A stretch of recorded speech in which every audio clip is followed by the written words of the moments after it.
And of course, then they go on to tell them the necessary and unavoidable merger of the United States with Canada and Mexico, establishing the North American Union. See, so this is their solution. Remember, problem, reaction, solutions. Let's see, what is it? Let's see, it's thesis, antithesis, synthesis. And then, of course, they go on to say, and they notify Congress of the issuance of a new currency called the Amero for all three nations as an economic solution. And I'll go on, I'll even go farther than this and to say, you know, they can call it the Amero, they can call it the doo-doo, they can call it the cock, they can call it whatever they want. But I'm going to go on to say that we're not going to be able to physically feel it, hold it, touch it, drive it down the road, hold it in our hands. We're not going to be able to put it in our piggy banks or anything, folks. I believe that they will institute what they have been trying to do for a long time, which is indeed the cashless society. And if you don't want to play ball, they're just going to turn off your chip, or they're going to put a little red flag against you in their computer system, and you will not exist anymore. That's my prediction. I could be wrong, but I don't think so. Okay. Now, going on, except for you guys, okay, a few 100,000 U.S. patriots, most Americans have no clue what has really been going on within the United States for over the past 100 years. And the sad thing is that most do not want to know. They don't want to know the truth, okay? How many of you out there have gone out and tried to tell somebody the truth, and you get very passionate, and you get frustrated with these people because you see that glaze come over their eyes, and they want to turn around and talk about the latest touchdown in football, or the latest grand slam in baseball, or that slam dunk in basketball. But they don't want to deal with this. They don't want to know the truth.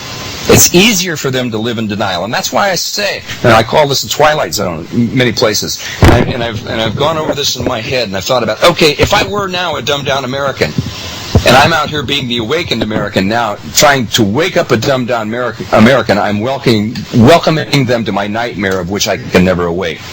What a dilemma to be in. Oh, well, my board operators tell me I'm making too much noise. Yes, I am. I'm very passionate. I'm jumping up and down in the chair, and I'm grabbing my headphones, and I'm grabbing my head, and I'm rubbing my headache, Carrie. So there you go. That's why I'm making noise. Sorry about that, folks. But anyway. Okay, so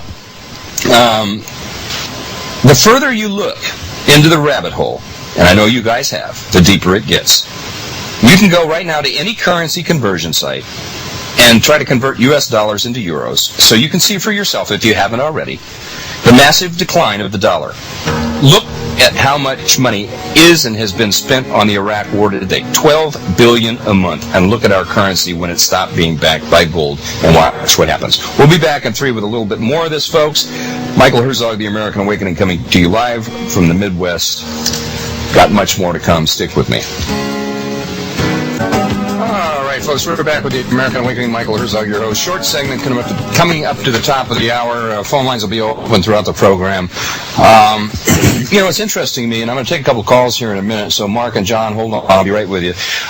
It's interesting to me that during the inception of reading this article, you know, the House, some of the members of the House of Representatives were so shocked, horrified, furious, and concerned. Now, what does that tell you? I mean, we elected these people. We got them in. The reason that they're so shocked, horrified, and furious is because they were so ignorant that they didn't know this stuff? Or did they live in denial along with the rest of the dumbed-down Americans? Food for thought, isn't it? Let's go to Mark in Alabama. Mark, you're on with Michael. Go ahead. Hey, Michael. Yeah, how you doing? Doing pretty good, and you? Oh, pretty good. Go ahead. I'm recently taken to telling people that I have awakened from the American dream, and I refuse to roll over and hit the snooze button. Yeah, like the late George Carlin said, you have to be asleep to believe it. Go ahead. Exactly. Yeah, that's the American dream. You know, on the issue of the celebrating the 4th of July, I don't celebrate a lot of these things. Most of it's pagan garbage anyway. But on the 4th, you know, I've stopped celebrating the 4th a couple of years ago, and I don't even put the flag out anymore because it represents pain to me. It represents the fact that I was so woefully ignorant. And now when I look down, I see chains, and I don't want to celebrate. Now that I've taken the red pill and awakened, I see the change. They're all over the place. People are just, so fearful that they refuse to see the change that enslaved them. And it's really difficult to celebrate your liberty if you're in chains.